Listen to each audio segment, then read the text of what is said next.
Hello friends, कैसे हैं आप सब। आई विश बहुत अच्छे होंगे। तो फर्स्ट ऑफ ऑल आप लोगों का बहुत बहुत स्वागत है आपके अपने प्यारे से यूट्यूब चैनल स्टूडेंट्स फ्रेंड्स पे, है ना। तो मैं पंकज कुमार आज आप लोगों को सिखाएंगे मेंटल एबिलिटी। अब आप पूछेंगे कि मेंटल एबिलिटी की क्या ज़रूरत है, क्यों सीखे हम इस सब्जेक्ट को, या फिर इस टॉपिक को मेंटल एबिलिटी की हमें ज़रूरत क्या है, क्या ज़रूरत है हमें इसे सीखने का। तो आइए मैं आपको पहले इससे परिचित कराऊं कि मेंटल एबिलिटी का क्या ज़रूरत है। आप देखेंगे कि आप जब कभी भी कोई भी कॉम्पिटिटिव एग्ज़ाम देते हैं, इवन छोटे बच्चे जो क्लास 8 में हो, क्लास 9th में है, 10th में है, 11th में है, 12th में, या फिर आप ग्रेजुएट हैं, तो आप यदि ग्रेजुएट लेवल के कोई इंट्रांस एग्ज़ाम देते हैं, कोई आप गवर्नमेंट एग्ज़ाम की तैयारी करते हैं, और आपने जब कभी भी कोई भी एग्ज़ाम्स यदि कॉम्पिटिटिव लेवल का दिया होगा, तो उसमें आपको रीजनिंग से तो ज़रूरत ही मिलने को मिला होगा, और वो जो रीजनिंग है वही तो मेंटल एबिलिटी है। अब सबसे पहले आप जब उस एग्ज़ाम को कभी भी आप दे रहे होते हैं, तो आप जब रीजनिंग के क्वेश्चंस को देखते हैं तो उसके पैटर्न को देखते हैं, और जिन्होंने उसकी प्रैक्टिस अच्छे से करी होती है और यदि उनका लॉजिक उसे पता होता है, तो उसे बनाने में विद इन सेकेंड लगता है, और विद इन सेकेंड में बच्चे उसे बना लेते हैं। यदि बच्चे ने उसका लॉजिक ढंग से समझा हो, बच्चे ने उस क्वेश्चंस की प्रैक्टिस ढंग से करी हो, तो बहुत ही सिंपल वे में और बहुत ही कम टाइम में आराम से आप मेंटल एबिलिटी के क्वेश्चंस को सॉल्व कर लेते हैं। उसके दूसरे यदि पक्ष को आप देखें तो आपको एहसास होगा कि यदि आपको लॉजिक नहीं पता है, यदि उस मेंटल एबिलिटी के लॉजिक का आपके पास पता नहीं है, आपके पास ज्ञान नहीं है उस चीज़ों का, फिर वो जो क्वेश्चन जो सेकेंड में भी हो सकता था, उसे बनाने में आपको मिनटों का समय लग सकता है, इवन 5 मिनट का समय लग सकता है, इवन आप कई कई घंटे तक यदि आप उसको प्रैक्टिस भी करते रहें तो भी नहीं बनेगा, या फिर कई घंटों के बाद बनेगा। तो इसका मतलब ये हुआ कि मेंटल एबिलिटी की यदि लॉजिक आपको पता है, तो आप उसे बहुत ही सरल तरीके से और बहुत ही कम समय में अटेम्प्ट कर लेंगे, और यदि उसकी लॉजिक आपको पता नहीं है तो बनाना बहुत मुश्किल हो जाएगा। तो आइए सबसे पहले हम समझते हैं कि इसके लॉजिक को समझने से पहले हम इस बातों पर ध्यान केंद्रित करें कि हमें मेंटल एबिलिटी पढ़ने की ज़रूरत क्या है, क्या आवश्यकता है हमें मेंटल एबिलिटी को पढ़ने के लिए, मेंटल एबिलिटी की ज़रूरत क्यों पड़ती है। तो सबसे पहले समझिए कि मेंटल एबिलिटी एक्चुअली में होता क्या है। मेंटल एबिलिटी बेसिकली एक तरह की हमारी एबिलिटी है, हमारे मेंटल की, हमारे माइंड की एक क्षमता है, एक तरह की एबिलिटी है, जो इस तरह की एबिलिटी है कि हमारा माइंड, हमारा जो माइंड है उसमें बहुत सारी चीज़ें भरी पड़ी है ना, और हम जो हमारे पास ज्ञान पहले से मौजूद है, उस ज्ञान का सदुपयोग हम माइंड से करते हैं। तो हमारे माइंड की एबिलिटी है कि क्वेश्चंस में या किसी चीज़ों में या किसी फिगर को या किसी थिंग्स को या किसी पैटर्न को हम देखते हैं पहले, फिर देखने के बाद से क्या करते हैं, अंडरस्टैंड करते हैं। हमारे दिमाग की ये एबिलिटी है कि हम कोई पैटर्न देखें, कोई फिगर देखें, कोई नंबर देखें, उसमें जो पैटर्न है, उसमें जो लॉजिक है, उस लॉजिक को हम एक बेहतर तरीके से उसके लॉजिकल वे को समझें कि उसका लॉजिकल वे क्या है, और लॉजिकल वे को समझने के बाद रिच टू द कंक्लूजन हम इस निष्कर्ष पे पहुंच जाते हैं, और वहां पे हम इस निष्कर्ष पे पहुंचकर हम जजमेंट ले लेते हैं कि उससे नया तरीका से और क्या बन सकता है। बेसिकली कहने का ये मतलब हो गया कि mental ability is the ability, ये एक तरह की एबिलिटी है किसकी, हमारी माइंड की। मेंटल एबिलिटी हमारे माइंड की एक एबिलिटी है, हमारे माइंड की एक क्षमता है टू ऑब्जर्व एंड अंडरस्टैंड। जो किसी चीजों को ऑब्जर्व करता है, देखता है, उसको फिर क्या करता है, समझता है। किस चीज को देखता है, किसी थिंग्स को देखकर, किसी भी वस्तु को देखें, उस पर हमने उस पर ऑब्जर्व करा, हमने उस पर सोचना शुरू किया, या किसी पैटर्न को देखा, कोई पैटर्न को हमने देखा, उसे सोचा, है ना, और उसे फिर समझा। किस तरीके से, एक लॉजिकल वे से, यानी किसी चीजों, किसी थिंग्स को, किसी पैटर्न को एक लॉजिकल वे से देखना, ऑब्जर्व करना, फिर उसे उसके बारे में सोचना, और फिर इस निष्कर्ष पे निकलना कि हमारा अगला जजमेंट क्या होगा, हमारा जजमेंट क्या होगा उस लॉजिकल वे पे। This is basically known as the mental ability. That means mental ability किसी भी थिंग्स या किसी भी पैटर्न को हम एक तरीके से एक लॉजिकल वे से देखना, लॉजिकल वे से देखने के बाद उसको समझना, और समझकर उसी लॉजिक के आधार पे अगला जजमेंट देना ही हमारा कहलाता है मेंटल एबिलिटी। तो आपको ये बात समझ में आ गई होगी कि मेंटल एबिलिटी बेसिकली कुछ नहीं है, हमारी माइंड की उपज है। हम अपने माइंड में किसी फिगर, किसी पैटर्न को देखते हैं उस लॉजिकल वे में, और उस लॉजिकल वे को समझकर उससे हम आगे का जजमेंट प्रोवाइड करते हैं। This is basically known as the mental ability. अब देखिए, मेंटल एबिलिटी बेसिकली ये एक ऐसी एबिलिटी हमारे माइंड में है जो इस चीजों को हम आसानी से डिस्टिंग्विश कर सकते हैं कि कौन सा चीज हमारे लिए इंपॉर्टेंट है, कौन सा चीज हमारे लिए लेस इंपॉर्टेंट है, और कौन सा चीज हमारे लिए मोर इंपॉर्टेंट है। That means mental ability is basically is also an ability. ये हमारा एक ऐसा भी एबिलिटी है जिसमें हम ये चीजों को भी क्लासिफाई करते हैं कि कौन सी चीजें, कौन सी थिंग्स, कौन से पैटर्न, कौन सी वस्तुएं हमारे लिए जरूरी है, कम जरूरी है, या बहुत ज्यादा जरूरी है। तो मेंटल एबिलिटी को सीखने के बाद हमारे माइंड की ऐसी क्षमता हो जाती है कि हम आसानी से डिस्टिंग्विश कर सकते हैं कि कौन सी चीजें हमारे लिए इंपॉर्टेंट है, कौन हमारे लिए लेस इंपॉर्टेंट है, कौन सी थिंग्स हमारे लिए मोर इंपॉर्टेंट है। दैट मीन्स मेंटल एबिलिटी इसमें भी हमारी हेल्प करती है कि हम थिंग्स, पैटर्न या किसी चीजों को आराम से क्लासिफाई करते हैं। आइए, अब जब आप मेंटल एबिलिटी के बारे में थोड़ी मोड़ी आपको समझ बन गई कि मेंटल एबिलिटी इस तरह की चीजें होती है, तो बेसिकली आप एग्जाम या किसी भी चीजों का जब तैयारी करते हैं उससे मेंटल एबिलिटी पूछने का बेसिकली रीजन यही होता है कि वह आप इस तरह से समझ जाए कि आगे जब आपकी फ्यूचर की जो प्लानिंग होगी, यानी आप यदि कहीं पे आपको कोई जॉब प्रोवाइड हो रहा है, कोई गवर्नमेंट जॉब हो रहा है, तो आप उसके लॉजिकल वे को समझिए और लॉजिकल वे को यूज करके आगे फ्यूचर में उसे इंप्लीमेंट करिए, और इस तरह से उसका क्या होगा, डेवलपमेंट होगा। तो बेसिकली मेंटल एबिलिटी माइंड की एबिलिटी है, और ये माइंड की एबिलिटी को चेक करता है कि आप किसी चीजों को लॉजिकल वे से सोच पा रहे हैं या सोच नहीं पा रहे। देखिए, ये एक तरह का क्या है, ऐसा कैरेक्टर है जो आप आसानी से अपने अंदर, अपने माइंड को डेवलप कर सकते हैं। ये कोई जो है ना, आप कह सकते हैं कि ये कोई एक आप हेरिडिटरी कैरेक्टर नहीं है जो आप बहुत ज्यादा मतलब ये पेरेंट से चल के नहीं आता है। ये जो कैरेक्टर्स होते हैं या ये जो एबिलिटी होती है माइंड की, वो बेसिकली हम खुद ही डेवलप कर सकते हैं। यानी ये हमारा जो है ना, हम खुद से इसे तैयार कर सकते हैं, अपने माइंड को भी इस तरह से प्रिपेयर कर सकते हैं, ट्रेंड कर सकते हैं। तो बेसिकली इसके लिए घबराना नहीं है। अब देखिए, इस सीरीज में आप देखेंगे, इस सीरीज में देखेंगे कि मेंटल एबिलिटी के क्वेश्चंस बनाने के लिए हमें कुछ बेसिक चीजें, देखिए आपको एक पॉइंट पे आपको हम कॉन्सेंट्रेट करें, कौन सा वर्ड लिख रहा है, लॉजिकल वे।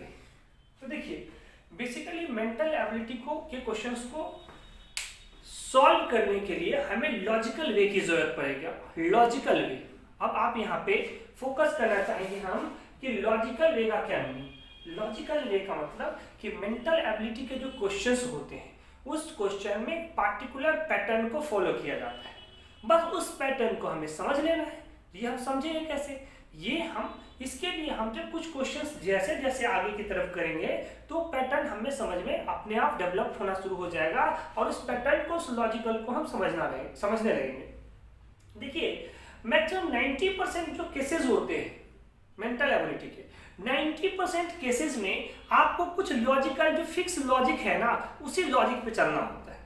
मतलब आप 90% जब क्वेश्चंस आप देखेंगे तो आपको एक ही जैसे पैटर्न आपको देखने को मिल जाएगा, जो कुछ पार्टिकुलर तरह के लॉजिक है जो हम लोग आगे डिस्कस कर लेंगे कि एक पार्टिकुलर तरह की लॉजिक के आधार पे ही हम क्या करते हैं, धीरे धीरे धीरे धीरे आप उस क्वेश्चंस को बनाते हैं। बाद बाकी जो 10% के जो क्वेश्चंस होते हैं उस 10% के क्वेश्चंस को करने के लिए जब आप 90% के क्वेश्चंस को जब आप करेंगे ना तो बीच बीच में आप आएगा वो इलॉजिकल होता है। इलॉजिकल इन द सेंस में लॉजिक की होता है ऐसे बात नहीं है, लॉजिक होता है डायरेक्ट लॉजिक ना होकर इनडायरेक्ट लॉजिक होता है, थोड़ा सा घुमा के लॉजिक आता है।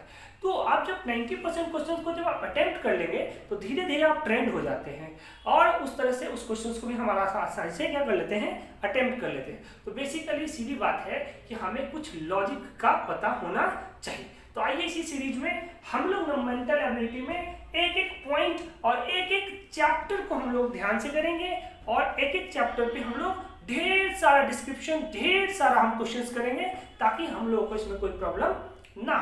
तो आइए इसी सीरीज में हम लोग लेकर चलेंगे नए से टॉपिक और जो हमारा सबसे फर्स्ट टॉपिक है वह है नंबर सीरीज। और नंबर सीरीज के क्वेश्चन को हम सबसे पहले लेना चाहेंगे नंबर सीरीज के क्वेश्चंस को। अब आपके माइंड में आ रहा होगा कि नंबर सीरीज के क्वेश्चंस को क्यों लीजिएगा। तो देखिए नंबर सीरीज जो क्वेश्चंस है बेसिकली यदि इसको आप देखेंगे एग्जाम के पैटर्न से आप जब देखेंगे तो आपको पता चलेगा कि नंबर सीरीज में बहुत सारे ढेरों क्वेश्चंस आते हैं, ठीक है। और जब आप इसको अच्छे से ग्रैप्स कर लेंगे, अच्छे से समझ जाएंगे तो आगे के चैप्टर्स को पढ़ना, आगे के चैप्टर के लॉजिक को समझना हमारे लिए बहुत ज़्यादा क्या हो जाएगा, आसान हो जाएगा। तो इसीलिए सबसे पहले हम लोग नंबर सीरीज से स्टार्ट करेंगे। नंबर सीरीज के बारे में थोड़ा सा मैं आपको थोड़ा सा इंफॉर्मेशन दे दूं कि बेसिकली ये नंबर सीरीज क्या होता है। नंबर सीरीज क्या होता है, ये सिर्फ ये जो नंबर सीरीज है वो नंबर के साथ डील्स करेगा, यानी नंबर के साथ इसमें हम लोग खेलेंगे। नंबर एक पार्टिकुलर सीक्वेंस में होगा। जैसे while attempting to solve this questions, यदि हम नंबर सीरीज के क्वेश्चंस को अटेम्प्ट करेंगे we have to set the pattern of series। जब हमारे कुछ नंबर्स दिए होंगे उस नंबर में एक पार्टिकुलर पैटर्न होगा, एक पार्टिकुलर पैटर्न और एक तरह का सीरीज होगा, उस सीरीज में से लॉजिक को फाइंड करना होगा। और series move with a certain mathematical operation, और वो जो सीरीज चल रही होगी ना वो एक पार्टिकुलर मैथमेटिकल ऑपरेशन पे चल रही होगी। अब मैथमेटिकल ऑपरेशन में क्या हो सकता है कि आपको देखने को मिलेगा कि जैसे जैसे सीरीज में नंबर आगे बढ़ेगा हो सकता है कि कुछ पार्टिकुलर नंबर ऐड होता चला जाए, हो सकता है कि कोई पार्टिकुलर नंबर सब्ट्रैक्ट होता चला जाए, हो सकता है कि कोई पार्टिकुलर नंबर मल्टीप्लाई होते चला जाए, हो सकता है कि कोई पार्टिकुलर नंबर डिवाइड होते चला जाए, हो सकता है कि नंबर स्क्वायर होता चला गया हो सकता है कि नंबर क्यूब होता चला गया हो, समझ रहे हैं। या ऐसा भी हो सकता है कि कुछ नंबर मल्टीप्लाई हो रहा है फिर ऐड हो रहा है, फिर मल्टीप्लाई हो रहा है फिर ऐड हो रहा है। तो इसके लिए आपको चिंता करने की ज़्यादा जरूरत नहीं है। जब आप मेरे साथ जुड़ चुके हैं तो आई प्रॉमिस टू यू कि आपको हम इस नंबर सीरीज में एक भी क्वेश्चन छूटने नहीं देंगे। और आप जब तक हमारे चैनल के साथ जुड़े हैं जैसे जैसे चीज़ों का बताते हैं बस आप यूज़ करिए और आराम से बेफिक्र होके आराम से आपके क्वेश्चंस बनेंगे, इसकी मेरी सर्टेनिटी है ना। आइए इसी सीरीज में हम लोग इसके जो मैथमेटिकल ऑपरेशन की ये बात कर रहे हैं कि इस मैथमेटिकल ऑपरेशन के बारे में थोड़ा सा हम लोग समझें कि किस तरह का मैथमेटिकल ऑपरेशन किया जाएगा नंबर सीरीज में, ठीक है। आइए फ्रेंड्स हम लोग अब देखें नंबर सीरीज में हम आपको अभी बता रहे थे कि नंबर सीरीज के जो क्वेश्चंस होते हैं, यदि नंबर सीरीज के क्वेश्चंस को आप ध्यान दें तो मैंने इस नंबर सीरीज के क्वेश्चंस को हमारे एग्जामिनेशन में जो क्वेश्चंस आते हैं उस पैटर्न पे यदि इसे देखा जाए तो नंबर सीरीज के क्वेश्चन हमें दो साइड से पूछा जा सकता है। एक तो हमसे पूछा जा सकता है क्या कि फाइंड द मिसिंग टर्म। आपसे कोई एक सीक्वेंस दे देगा, जैसे आपको देखने को इधर मिल रहा होगा एक सीक्वेंस दे दिया है ना, और इस सीक्वेंस के साथ बीच में आपको कोई वैल्यू मिसिंग है। जैसे यहाँ देखिए इस सीक्वेंस में ये लास्ट का टर्म क्या है, मिसिंग है। तो एक टाइप का क्वेश्चन तो आता है हमारा क्या, फाइंड द मिसिंग टर्म्स। आपको नंबर सीरीज से पहला क्वेश्चन का टाइप ये बन सकता है find the missing terms and second type का जो क्वेश्चन आपके लिए बनेगा वो बनेगा फाइंड द रॉन्ग टर्म, यानी कि आपको पूरी सीक्वेंस दिया रहेगा, मिसिंग कहीं नहीं रहेगा। इसके मिडल में, शुरुआत में ही, एंड में ही क्या होगा, एक गलत टर्म, यानी जो लॉजिकल, जो हमारा लॉजिक चलता आ रहा था उस लॉजिक को छोड़ के बाद में कोई भी नंबर एक इंसर्ट कर देगा उसके बीच में, ठीक है। और आपको उसमें से पूछेगा इसमें से आपको रॉन्ग टर्म कौन है, उसे एलिमिनेट करिए। तो एक तो दूसरे टाइप का हमारा क्वेश्चन ऐसे बन जाता है, फाइंड द रॉन्ग टर्म, और एक टाइप का क्वेश्चन हमारे पास बनता है फाइंड द मिसिंग टर्म्स। देखिए नंबर सीरीज के जब आप क्वेश्चंस को गौर से यदि देखें और जब नंबर सीरीज के क्वेश्चन पे हम जब प्रैक्टिस करेंगे आगे, तो हमें कुछ लॉजिक, बेसिक लॉजिक हमें पता चल जाएगा कि क्या क्या लॉजिक वो यूज कर सकता है, मतलब क्या लॉजिक नंबर सीरीज के क्वेश्चंस में आ सकते हैं। तो देखिए जब ये आप देखेंगे तो आपको पता चलेगा कि लॉजिक ऑफ नंबर सीरीज, यानी नंबर सीरीज की क्या लॉजिक हो सकती है। तो पहला हो सकता है कि किसी पार्टिकुलर नंबर के साथ कोई कॉन्जिक्यूटिव ओड नंबर, कोई कॉन्जिक्यूटिव लगातार, कोई कॉन्जिक्यूटिव जो है ना, जैसे odd number, consecutive odd number, जैसे आपका हो गया 1 ओड नंबर है, उसके जस्ट कॉन्जिक्यूटिव में लगातार दूसरा कॉन्जिक्यूटिव ओड नंबर कौन है 3, फिर कौन है 5, फिर कौन है 7, फिर कौन है 9, फिर कौन है 11, 13, 15, 17, 19। तो ये कॉन्जिक्यूटिव ओड नंबर कभी कभी आपको देखने को मिलेगा, कॉन्जिक्यूटिव ओड नंबर ऐड किया जा रहा है या कॉन्जिक्यूटिव ओड नंबर सब्ट्रैक्ट किया जा रहा है, समझ रहे हैं। फिर आपको कभी कभी देखने को मिलेगा कॉन्जिक्यूटिव इवन नंबर, जैसे 2, 4, 6, 8, 10, 12, 14, 16, 18, 20, इस तरह से कॉन्जिक्यूटिव इवन नंबर कभी कभी ऐड, सब्ट्रैक्ट, मल्टीप्लाई, डिवाइड ऐसे आपको देखने को मिलेगा। कभी कभी कॉन्जिक्यूटिव प्राइम नंबर आपको देखने को मिलेगा, कॉन्जिक्यूटिव प्राइम नंबर, जैसे 2, जैसे 3, जैसे 5, 7, 11, 13, 17, समझ रहे हैं 19। तो कोई कॉन्जिक्यूटिव प्राइम नंबर या फिर कोई भी कंपोजिट नंबर, यानी प्राइम नंबर नहीं है तो कंपोजिट ही नंबर होगा, तो कंपोजिट नंबर आपको ऐड, सब्ट्रैक्ट, मल्टीप्लाई, डिवाइड करते आपको दिखेगा। कभी कभी नंबर में आपको सीक्वेंस में देखने को मिलेगा स्क्वायर हो रहा है नंबर, कभी कभी आपको देखने को मिलेगा कि क्यूब हो रहा है, कभी कभी आपको स्क्वायर के साथ कुछ नंबर वेरिएशन में एडिशन या सब्ट्रैक्ट हो रहा होगा, कुछ नंबर स्क्वायर के साथ ऐड किसी किसी सीक्वेंस में आपको देखने को मिलेगा, किसी किसी सीक्वेंस में आपको स्क्वायर के साथ नंबर सब्ट्रैक्ट होते दिखेगा। तो इसीलिए लिखा हुआ है स्क्वायर।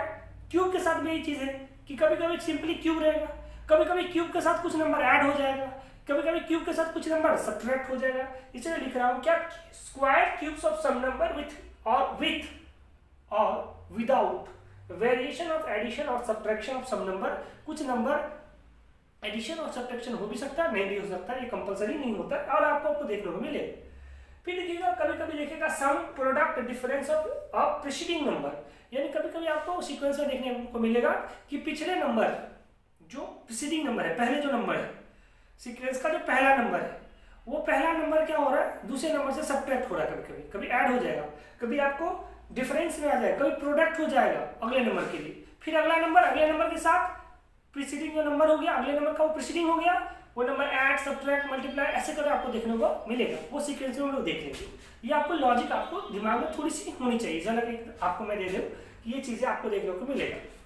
फिर आप जब देखेंगे तो आपको पता चलेगा कि कभी कभी कुछ नंबर ऐड हो रहा है सीरीज में, कभी आपको सब्ट्रैक्शन दिखेगा, कभी मल्टीप्लाई, कभी डिवीजन दिखेगा किसी नंबर का, है ना। और कभी कभी जैसे मैंने आपको अभी बताया था कि 90% क्वेश्चन में आपको यही लॉजिक जनरली देखने को मिलेगा। कभी कभी मैंने आपको अभी जस्ट बताया था कि 10% जो क्वेश्चंस होता है उसे इलॉजिकल तो नहीं बोल सकते हैं, लेकिन लॉजिक जो होता है वो डायरेक्ट नहीं होता है, इनडायरेक्ट लॉजिक होता है। तो इसीलिए यहाँ पे लिख रहा हूँ क्या, many more combination of relationship given है, मतलब उसमें एक रिलेशनशिप नहीं 2-3 रिलेशनशिप एक साथ जुड़ जाएगा। तो आप वैसे क्वेश्चंस बहुत रेयर ही आते हैं, लेकिन ऐसा नहीं है कि वो आपसे नहीं बनेगा। जब आपके 90% क्वेश्चंस वाले जो पैटर्न आप समझ जाएंगे, जब आप क्वेश्चंस की प्रैक्टिस करेंगे तो फिर वो 10% क्वेश्चंस भी आपसे इजीली सॉल्व हो जाते हैं। इसमें कोई बहुत बड़ा बात नहीं होता है, आप इस बातों को विश्वास करिए कि आराम से आपसे सॉल्व हो जाएगा। आइए इसी सीरीज को हम थोड़ा और आगे बढ़ाते हैं और इस सीरीज में हम पहले टाइप 1 के क्वेश्चंस को देखना शुरू करते हैं और इससे सीखने की कोशिश करेंगे कि नंबर सीरीज के क्वेश्चन कैसे आते हैं। तो एकदम बेसिक से स्टार्ट कर रहा हूँ, कुछ ज़्यादा हाईफाई नहीं चल रहा, एकदम इजी चलेगा और बस आप हमारे साथ बने रहें, ठीक है। आइए टाइप 1 के फर्स्ट टाइप के जो क्वेश्चंस है, तो अभी जिस तरह से हम लोगों ने प्रीवियस में डिस्कशन करा था कि फर्स्ट टाइप का जो क्वेश्चन होगा वो मिसिंग टर्म से रिलेटेड होगा। तो आइए हम लोग यहाँ पे मिसिंग टर्म का ही क्वेश्चन लेके शुरू कर रहे हैं। देखिए आपका एग्जाम्पल फर्स्ट मैंने यहाँ पे लिखा है और आप अभी यदि मेरी वीडियो को देख रहे हैं तो अभी जस्ट आप नोटबुक पे इस क्वेश्चंस को लिखिए। पहले लिखिए, वीडियो को पॉज करिए, इस क्वेश्चंस को लिखिए। लिख लिए? बहुत अच्छी, थैंक यू। अब देखिए इस क्वेश्चंस को थोड़ा गौर से देखिए। आपको एक सीक्वेंस और एक सीरीज अभी भले में आपको दिख नहीं रहा, लेकिन अब दिख जाएगा। अच्छा देखिए फर्स्ट नंबर आपको क्या दिख रहा है? 7। एग्जैक्ट, बहुत अच्छा है। 7 हमें भी दिख रहा है, हमें भी 7 ही दिख रहा है। सेकेंड नंबर क्या दिख रहा है? 12। अच्छा, मुझे भी वही दिख रहा है, मतलब हम लोग ठीक ठाक चल रहे हैं। थर्ड नंबर क्या दिख रहा है आपको? 19। ओके, बहुत अच्छा है। अब fourth number missing, missing, missing, खो गया बेचारा। कोई बात नहीं, हम खोज लेंगे इसे। हम लोग ब्रिलियंट माइंडेड लोग हैं और खोज लेंगे इसे। और लास्ट नंबर हमें दिख रहा है 39। बहुत अच्छा। अच्छा आप देखिए, थोड़ा सा गौर से देखिए इस दो, आप देखिए क्वेश्चंस को जब आप देखेंगे तो आप क्वेश्चंस के जब सीरीज को देखें तो आपके दिमाग में दो चीजें क्लियर होंगी। या तो सीरीज के जो क्वेश्चंस होंगे वो तो या तो इंक्रीज करता हुआ जाएगा, ठीक है, या फिर क्या होगा, डिक्रीज करते जाएगा। बेसिकली तो दो ही हो सकता है ना, बेसिकली तो दो ही हो सकता है, या तो इंक्रीज करते जाएगा सिंपल से, या फिर डिक्रीज करते जाएगा। अब आप कहेंगे सर क्या ऐसा जरूरी है, कभी इंक्रीज करेंगे कभी डिक्रीज करेंगे, कभी इंक्रीज करेंगे कभी डिक्रीज कर सकते हैं। मैं भी आपको इसलिए बताया कि सिंपली साधारणतया जो क्वेश्चंस या सिंपली यदि आप देखें तो सीरीज या तो असेंडिंग सीरीज जाएगा यानी बढ़ते हुए जाएगा, या फिर हो सकता है डिक्रीजिंग जाए, घटते हुए चला जाए। नॉर्मली केसेस में कभी कभी सीरीज को जब आप देखेंगे, तो आपको ऐसा पैटर्न देखने को जरूर मिलेगा कि सीरीज कभी इंक्रीज कर रहा है कभी डिक्रीज कर रहा है। हम उस वाले क्वेश्चंस पे भी आएंगे, आप थोड़ा इंतजार करिए और थोड़ा इंतजार का मजा लीजिए और हम उस क्वेश्चन पे जरूर ही आएंगे, ठीक है। अभी हम लोग बेसिकली जनरल टाइप के क्वेश्चंस पे चल रहे हैं, जिसमें हमारा जो सीरीज होगा या तो असेंडिंग पे चलेगा या सीरीज हमारा कहाँ चलेगा, डिसेंडिंग पे चलेगा। अब देखिए असेंडिंग पे चलेगा, हो सकता है कि वह कछुए की चाल से चल रहा हो, मतलब धीरे धीरे धीरे धीरे बढ़ रहा हो, समझ रहे। या हो सकता है कि वो चीते की चाल से चल रहा हो, यानी छोटा नंबर अचानक से हचाक बड़ा नंबर, फटाक से बड़ा नंबर, नहीं समझ रहे। पॉसिबिलिटी तो है। दूसरी सिचुएशन आप डिक्रीजिंग पे आ जाइए, हो सकता है नंबर कछुए की चाल से चल रहा है, नंबर धीरे धीरे डिक्रीज कर रहा, और कभी हो सकता है अचानक से नीचे चला जाए, फटाक फटाक नीचे चला जाए, ये भी हो सकता है। जब आप ऐसे देखेंगे तो यहाँ दो चीजें, यदि नंबर आप कछुए की चाल से चलती दिख रही है, इसका मतलब हुआ कछुए की चाल से नंबर इंक्रीज कर रही है या कछुए की चाल से नंबर डिक्रीज कर रही है सीरीज में, इसका मतलब जब वो इंक्रीज कर रही है तो कुछ पार्टिकुलर नंबर ऐड हो रहा होगा। इंक्रीज कर रहा है तो धीरे धीरे चल रहा है, तो डिक्रीज कर रही है कुछ पार्टिकुलर नंबर सब्ट्रैक्ट हो रहा होगा, समझ रहे। नंबर थोड़ी तेजी से बढ़ रही है, मतलब आप कछुए से खरगोश पे आ गए, थोड़ी फास्ट हो गई, तो खरगोश के रफ्तार से यदि बढ़ने लगी, इसका मतलब मल्टीप्लाई हो रहा है, कुछ पार्टिकुलर नंबर क्या हो रहा है, मल्टीप्लाई हो रहा है। थोड़ा लॉजिक को समझिए, यदि खरगोश की चाल से सब्ट्रैक्ट हो रही है, घट रही है, मतलब डाउन हो रही है, इसका मतलब कुछ पार्टिकुलर नंबर से डिवाइड हो रही होगी, समझ रहे हैं। बेसिक लॉजिक है। जितने नंबर बहुत तेजी से इंक्रीज कर रही है, इसका मतलब वहां स्क्वायर या क्यूब वाला कुछ फंक्शन चल रहा है। नंबर तेजी से डिक्रीज कर रही है तो भी यही बात हो सकता है, स्क्वायर या क्यूब का वेरिएशन चल रहा होगा। तो 2-3 चीजें आपके दिमाग में पुट अप हो गई होगी कि या तो बहुत तेजी से सीरीज बढ़ सकता है या बहुत धीरे से सीरीज जा सकती है। नहीं समझे? तो सीरीज में यदि नंबर धीरे धीरे इंक्रीज कर रहा है, इसका मतलब ऐड हो रहा है या मल्टीप्लाई हो रहा है। बहुत तेजी से इंक्रीज कर रहा है, इसका मतलब स्क्वायर या क्यूब हो रहा है। बहुत धीरे से डाउन वोल की तरफ चल रहा है, इसका मतलब कुछ पार्टिकुलर नंबर सब्ट्रैक्ट हो रही है। और थोड़ा फास्ट में डाउन चल रही है तो डिवाइड हो रहा है। और बहुत तेजी से डाउन चला जा रहा है, इसका मतलब क्यूब, स्क्वायर या क्यूब हो रहा है। समझ रहे हैं? तो यहाँ आपको कैसा सीरीज दिख रहा है? बहुत तेजी से नंबर बदलते दिख रहा है या धीरे धीरे नंबर बदलते दिख रहा है? धीरे धीरे दिख रहा है। बहुत अच्छा। इसका मतलब ये असेंडिंग का दिख रहा है या डिसेंडिंग का दिख रहा है? मतलब बढ़ रहा है नंबर धीरे धीरे या घट रहा है? मुझे तो दिख रहा है शायद बढ़ रहा है, आपको भी ऐसा ही दिखना चाहिए। और दिख रहा है तो अच्छी बात है। तो अब यहाँ इसके बीच का डिफरेंस तो चेक करिए, यहाँ इसके बीच का डिफरेंस को चेक करिए कितने से बढ़ रहा है। देखिए यहाँ से ये यहाँ की तरफ जा रहा है तो 7 से 12 हो रहा है, इसका मतलब +5 इंक्रीज कर रहा है। समझ रहे हैं? यहाँ से 12 से कितना हो रहा है? 19 हो रहा है, इसका मतलब 7 इंक्रीज कराएगा। देखिए, और यहाँ से कुछ तो कुछ इंक्रीज तो करेगा ही करेगा। तो देखिए पहले कितना ऐड हुआ है? 5, फिर कितना ऐड हुआ है? 7। अब बताइए आप ही कितना ऐड होगा? 9। बहुत अच्छा। तो इसका मतलब अभी यहाँ होगा 9 ऐड, तो 9 और +19 कितना होना चाहिए? 9 + 19 कितना होना चाहिए? 28। 28। देखिए हमने पकड़ लिया इसको। अब आप देखिए तो यहाँ इसका मतलब 11 ऐड होना चाहिए था। देखिए 11 ऐड कर रहे हैं, देखिए 39 आ गया। इसका मतलब जो मिसिंग टर्म था उसको हमने बहुत ही आसानी से, बहुत ही चालाकी से फाइंड आउट कर लिया, है ना? कितना आसान है, बच्चे वाली खेल। आइए इसी सीरीज को आप अपने नोटबुक पे डाउन लिखिए, राइट डाउन करिए, एक बार इसे सॉल्व करके देखिए। अच्छा, वेरी गुड। चलिए आई विश आपने ऐसा किया होगा।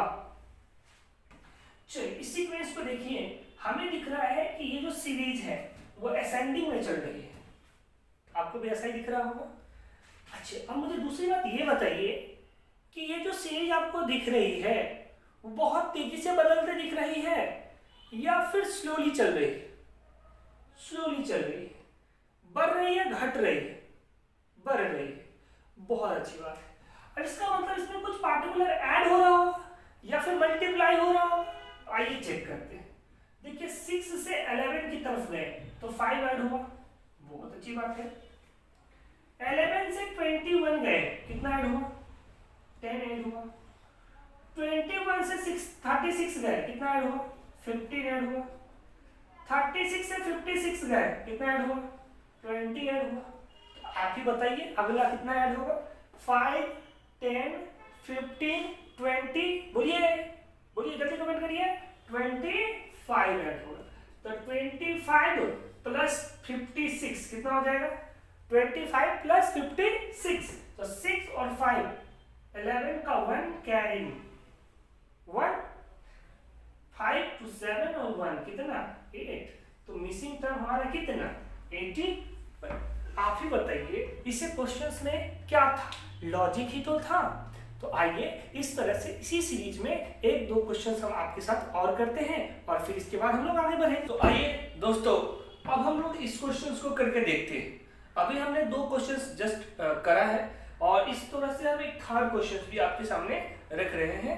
एक बार नोटबुक निकालिए, उस पर राइट डाउन करिए और एक बार लिख के फिर हमारे साथ काम करते हैं इस पे, है ना? तो आइए देखिए, आई थिंक आपने करा होगा और आइए हम थोड़ी सी इस पे और बात करें। तो सीरीज को जब आप देख रहे हैं तो मैंने आपको जिस पीछे क्लास में बताया भी था, मतलब जस्ट अभी थोड़ा सा पहले मैंने आपको बताया कि जो सीरीज है हमारी, वो सीरीज या तो असेंडिंग में जा रही होगी या हो सकता है किसमें जाए? डिसेंडिंग में चले। और मैंने आपको साथ साथ ये भी बताया था कि कभी कभी सीरीज असेंडिंग में चलती है, बढ़ती है, फिर घटती है, फिर बढ़ती है, फिर घटती है। तो यहाँ देखिए सीरीज को आप डिक्रीज करी है, इंक्रीज की, डिक्रीज हो गई, कम हो गई, फिर बढ़ गई, फिर घट गई, फिर बढ़ेगी, फिर घटेगी, फिर बढ़ जाएगी। तो अब जो इस मिसिंग टर्म्स है इसको लिखना है। तो सबसे पहले तो हमें इस क्वेश्चंस के लॉजिक का पता होना चाहिए कि इसका क्वेश्चंस का लॉजिक क्या है। तो इस क्वेश्चंस का लॉजिक देखिए यहाँ से इसका और इसके साथ कंपैरिजन करिए, इसके साथ और इसके साथ कंपैरिजन करिए। देखिए 9 और 7 के बीच डिफरेंस कितना का है? 2 का डिफरेंस है, ठीक है।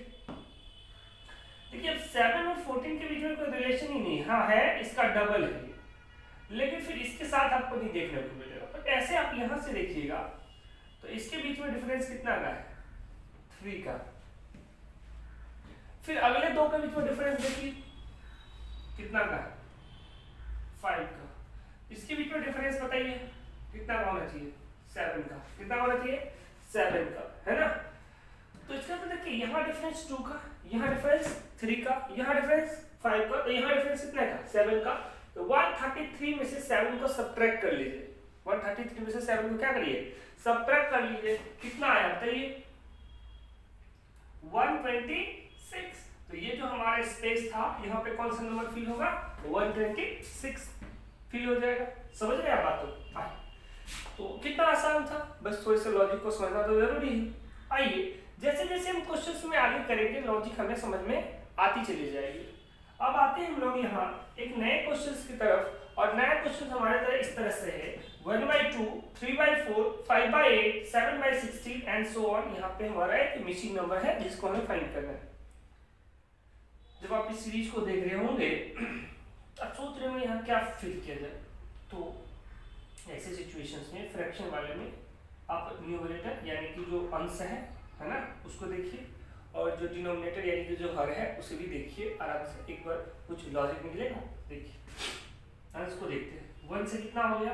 3, यानी 2 इंक्रीज कर गया। 3 से कितना हो गया? 5, 2 इंक्रीज कर गया। 5 से कितना हो गया? 7, 2 इंक्रीज कर गया। इसका मतलब लॉजिक फिट है कि 2 2 2 2 ऐड हो रहा है, ये सब ना। तो बताइए यहाँ भी 2 ऐड कर देंगे तो कितना हो जाएगा? ये हो जाएगा 9। तो न्यूमरेटर के बारे में तो पता चल गया। यहाँ देखिए 2 2 जा 4 यानी कि मल्टीप्लाइड बाई 2 है। 4 2 जा 8 मल्टीप्लाइड बाई 2, 8 2 जा 16 मल्टीप्लाइड बाई 2। तो बताइए यहाँ से मल्टीप्लाइड बाई 2 करेंगे कितना होगा? 32। तो मिसिंग नंबर हमारा क्या था? 9/32। आई थिंक आपको ये चीजें आपको समझ में आ रही होगी। तो इससे इतने क्वेश्चन हमने आपको करके दिया है ना, और आप हमारे साथ बने रहें। इस पे हम बहुत सारे क्वेश्चंस जस्ट ही नेक्स्ट जो हमारी वीडियो है उसमें हम अपलोड करेंगे। और यदि आपको ये हमारा तरीका आपको समझ में आ रहा है और यदि आपको बहुत ही इंटरेस्टिंग वे में आप इसे बनाने के लिए तैयार हो रहे हैं तो काइंडली आप हमारे ज्वाइन चैनल को सब्सक्राइब करिए, शेयर कीजिए और कमेंट ज़रूर कीजिए कि आपको हमारा वीडियो कैसा लग रहा है, क्योंकि आपके कमेंट का इंतजार हम बहुत बेसब्री से कर रहे होते हैं। क्योंकि आपके कमेंट के आधार पे ही हम अपने वीडियो में इम्प्रूव कर सकते हैं, या जहां भी आप लोग की प्रॉब्लम हो रही है हम उसे सॉर्ट आउट कर सकते हैं। Thanks to all of you to watching this video.